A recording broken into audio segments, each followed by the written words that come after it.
So I'm gonna talk again about NICER. So you already heard quite a bit a lot about it. Uh, so I'm gonna focus on different aspects of the NICER mission, and just to uh, emphasize that most of this work has been done by the group of people listed below. So I'm presenting on behalf of the entire team. So I won't dwell on this since it was already covered in depth already in the past couple of days. So we all know why understanding the structure of neutron stars is important, and why the behavior of the matter in its core is so uncertain due to our lack of understanding of the behavior of matter in that extreme regime that we observe, that we think exists in the core of neutron stars. And so there's a wide range of plausible, theoretically well motivated possibilities about what the state of matter is in that regime of low temperature, but high density and a very high neutron proton asymmetry. So, by measuring the mass and radius of several neutron stars to sufficient precision, it's in principle possible to set some limits on the pressure density relation of matter in this regime. So Thankful provided a nice overview of how measuring neutron star masses can provide some interesting constraint on the mass radius relation of neutron stars and the dense matter equation of state. But with NICER and with other types of techniques, what we try to do is make some orthogonal measurements so that we have something that goes along the radius direction. So, and as you can see, just the form of these model tracks for the mass radius relation, they all tend to kind of have this primarily vertical component in this plot where as you increase the mass, the radius stays more or less the same, with some notable exception of some of the particular families of equation of state that assume some more exotic particles. So you've heard a few talks about LIGO and using gravitational waves. So in the electromagnetic domain, there's been a host of proposed techniques to constrain the neutron star equation of state. And so this was actually realized fairly quickly, soon after the discovery of neutron stars, and in particular emission from close to the surface of neutron stars, that you can use the observed emission that originates near the neutron stars to constrain the properties of a neutron star because of its immense effect on the ambient environment, in particular the curvature of space-time around the very compact object. So there have been multiple techniques proposed, some of which were already discussed. So the radio pulsar timing mass measurement that Thankful discussed. There's the things like photospheric radius expansions in thermonuclear bursts, which I think Jonas is going to talk about later on. There's the QPOs near neutron stars, which are believed to be related to the rapid spin of the star. There's the cooling rates of neutron stars, in principle, can be used to deduce something about the interior structure. There's the maximum spin rate of neutron stars, which can provide some constraint, especially if faster neutron stars are discovered, like ones that are spinning at like 1 kilohertz or more, because at that point you approach the breakup limit, which is sensitive to the equation of state of dense matter and the structure of neutron stars. There's radius measurements using X-ray spectroscopy that Cole brushed upon previously. And then there's, of course, the pulse profile or waveform or light curve, whatever those words are used interchangeably in this aspect. So of accreting and recycled millisecond pulsars. And just from the sheer number of publications, this has turned out to be one of the most kind of popular and most promising techniques for this kind of measurement using, and by electromagnetic here, except for the notable exception of the first one, most of these other ones rely on X-rays because most neutron stars emit at a few near their surface at temperatures of order 1 million degrees, which you end up in the X-ray band. So most of these techniques rely on X-ray observations. So for the last technique I described, this has kind of the prospects for getting good mass radius constraints has served as the main motivation for NICER with the Neutron Star Interior Composition Explorer mission, which has been operating on those International Space Station since 2017. The principal investigator of NICER is Keith Chandreau, and the science lead is Avner Zemanian, both at the Goddard Space Flight Center at NASA.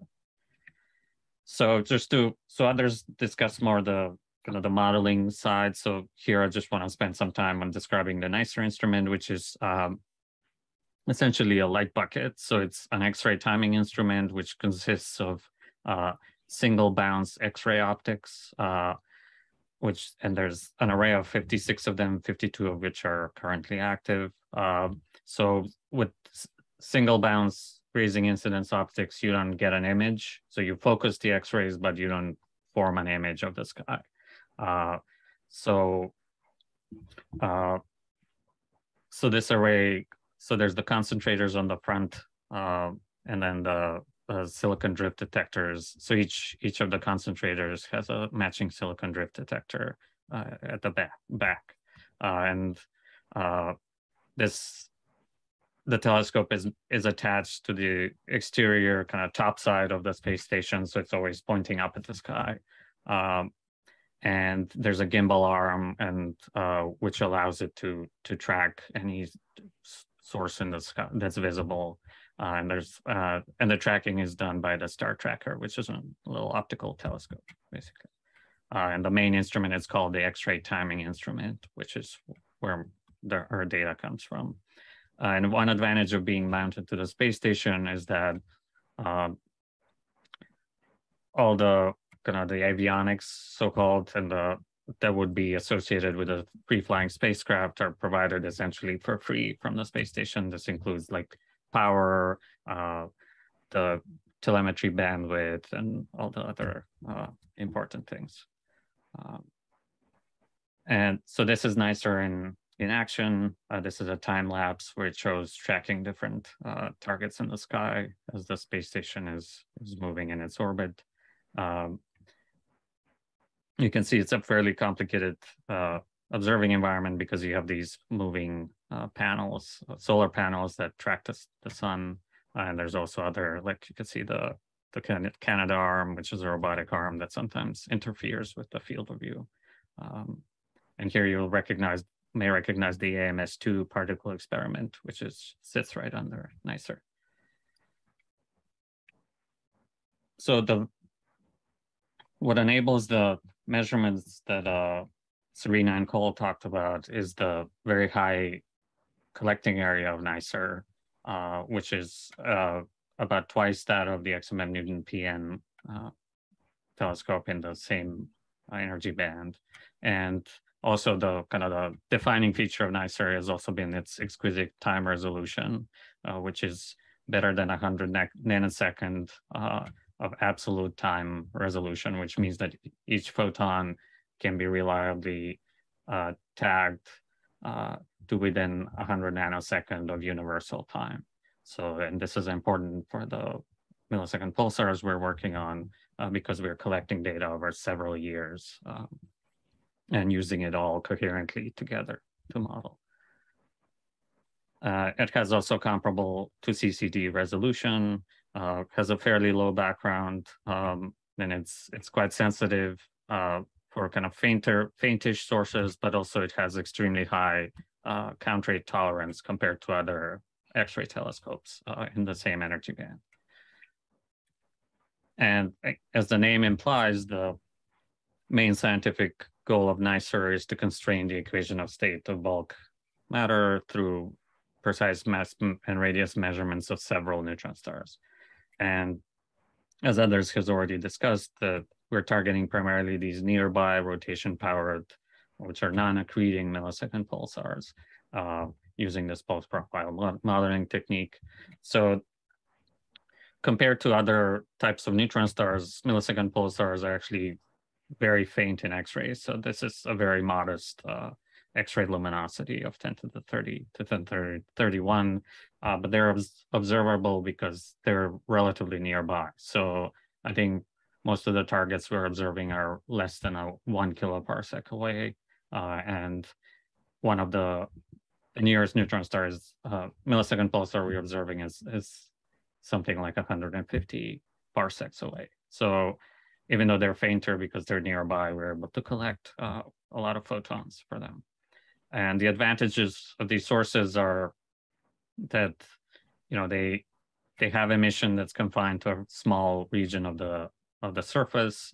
So you see significant pulsations as the star rotates.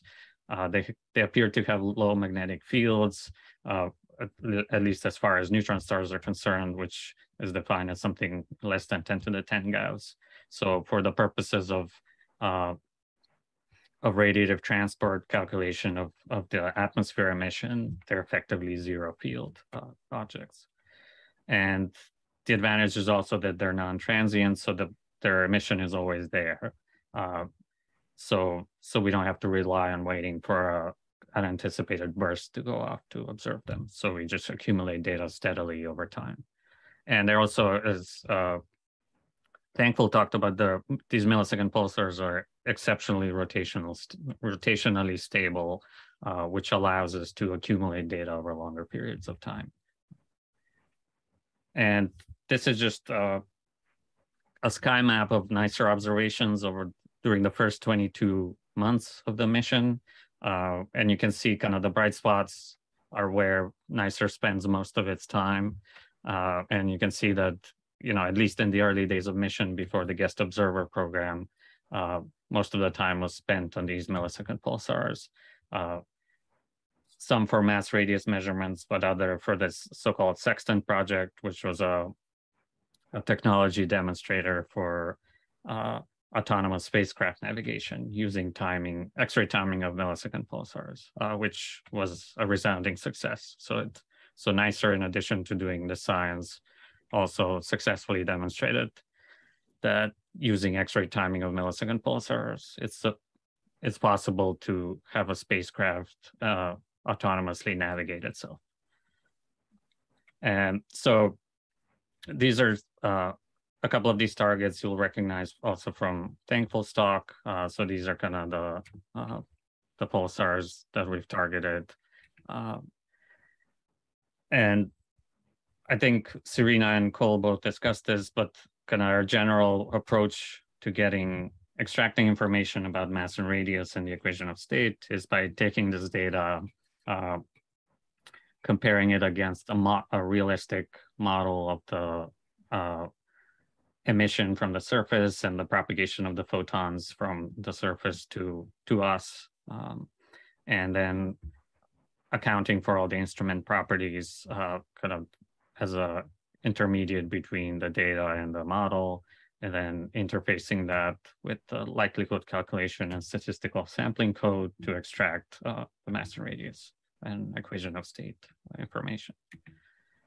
And Serena talked about this. So, you know, the reason why this is possible is because the immense gravity near the neutron star greatly alters the propagation of photons as from the surface to us, and also because of the rapid spin of these millisecond pulsars, there are additional relativistic Doppler boosting or aberration effects, which also alter the profile. So these effects combined provide interesting constraints, not only on the mass and radius, but the addition of these relativistic Doppler effects and aberration also provide information about the radius alone, which allows these constraints.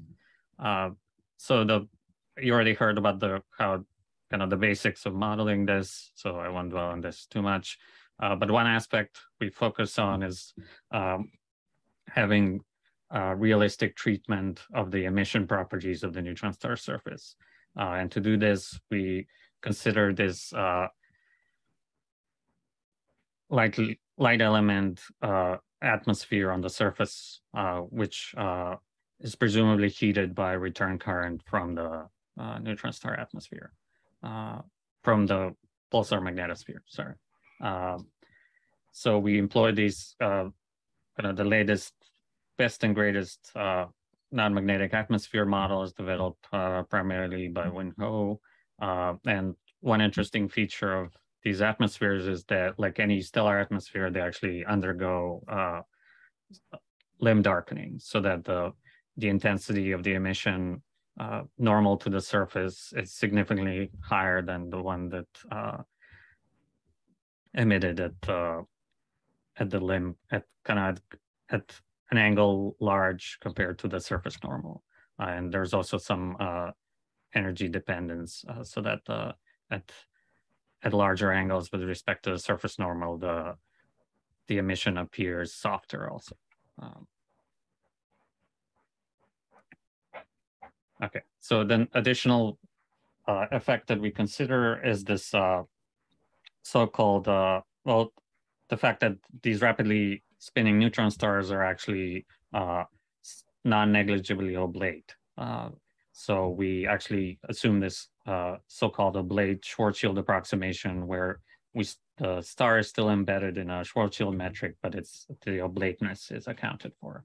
So we use this approximation developed by Sharon Morsink and collaborators. And so we've done extensive tests of how well this approximation performs, and it's actually at least for the level of precision we're getting for our measurements, it's more than adequate as compared to the exact numerical calculations.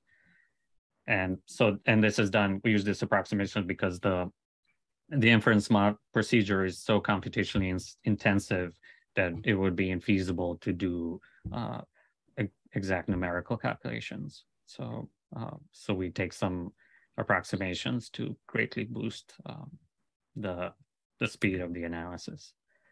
And it just shows quickly just the effect of the spin on the equation of state. And we're aware of that there is a difference, but at the level of measurement uncertainty we're currently getting, this effect is completely negligible. And so I think Serena and Cole talked about these, how we implement the hotspots on the surface. So I won't go into too much detail. And then just to quickly show how the mass and radius constraint depend on, one, the spot size and also the spin of the star. So you can see for slowly spinning stars, you mostly constrain the mass to radius ratio of the neutron star, and so there is some degeneracy between the mass and radius, which you can break by considering rapidly spinning neutron stars because of the fact that, as I mentioned previously, the rapid motion of the surface provides additional effects like the relativistic Doppler boosting and aberration, which depend on the radius of the star. So a larger star will be spinning, the velocity of the surface will be much larger compared to a more compact star. And that's where information about the radius alone comes in, which you can break this degeneracy in the mass and radius. And this is one motivation why we use rapidly spinning stars. And we've also done excessive cross tests between several independently developed codes just to ensure that the codes are free of errors, that and they perform and they have the numerical stability required to get the desired mass radius constraints. We've also done kind of independent tests of the sampling and inference codes just to make sure that for the same assumed parameters, the two independent analyses produce the same credible regions for the mass and radius. And we do find that, at least for these models where we have two spots, the two independent analyses codes produce statistically indistinguishable results, which is encouraging. So this is the target list that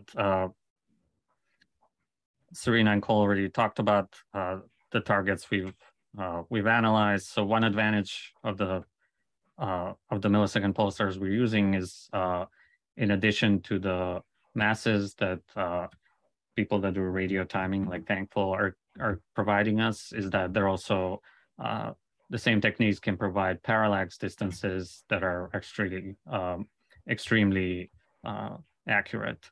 And I think just a kind of a trivia note, the 0437, the nearest millisecond pulsar, has the best measured distance of any object outside of the solar system. And this provides very useful constraints as well for this model that we're conducting. And so by having the mass measurements, we of course get much better radius constraints, and the distance is also very valuable for additional constraints.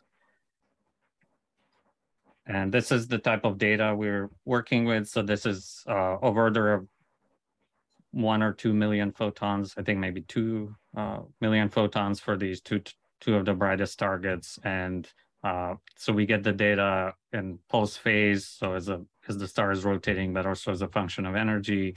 And this is the two-dimensional plane that we actually perform the analysis in. So we consider both the spectrum and the pulse phase simultaneously when doing these analyses. So it's not just an integrated pulse profile that we're fitting over this entire energy band. And we already saw these results from both groups. And I think Garrett is going to talk about the equation of state inferences that have been obtained from this. So one kind of side bonus that we get from these analyses, we also deduced the heat map of the surface of the neutron star. So at least for some of these objects, like for J0030, this is the first target we observed, we find these very peculiar hotspot arrangements on the star. So you can see like the high regions are all located on the same hemisphere, and they seem to be fairly elongated. And so if this corresponds to kind of the magnetic poles of the star, we actually find this very unusual and complicated magnetic field configuration, which implies the presence of significant quadrupole components, at least near the surface of the star. So that's also important as kind of a additional astrophysical interest, because we probe the magnetic field structure and evolution of neutron stars.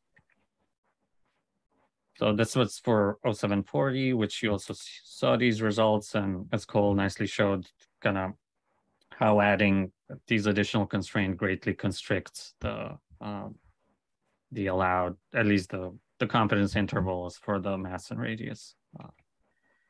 And just to kind of, so we are on our way to producing additional measurements, and I just want to bring up that in the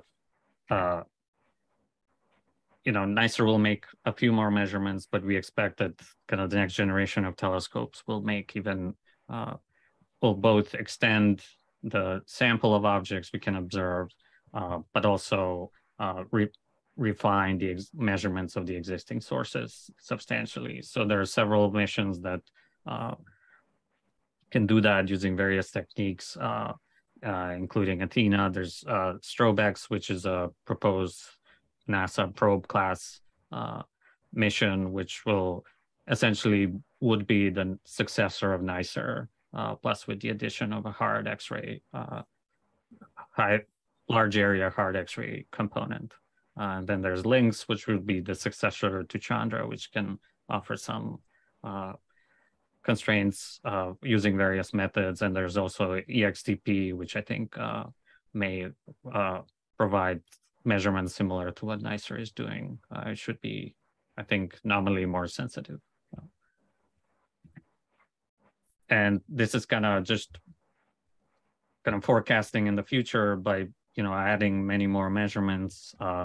You can, in principle, keep shrinking this allowed region of mass radius and pressure density relation region, and ideally also using multiple different ways of using different techniques to constrain this mass radius. And in some instances, for some sources, there may be possible to use the same different techniques for the same source, which would be very useful for mitigating systematic errors, for instance. So just to wrap up, so NICER is on track to deliver of order 10% mass radius constraints on several millisecond pulsars. We have 2 sources in the bag. We're working on additional sources plus refining the measurements of the 2 published sources. And both Serena and Cole discussed this, that we're working on using background information as priors to significantly tighten the mass radius constraints. And we're also at the same time examining various sources of measurement bias, and the analysis of multiple sources is underway. And as Cole mentioned, the NICER mission has been extended through the fiscal year 2025. So we do have a few more years to provide many more exciting results. So please stay tuned, and thank you for your time.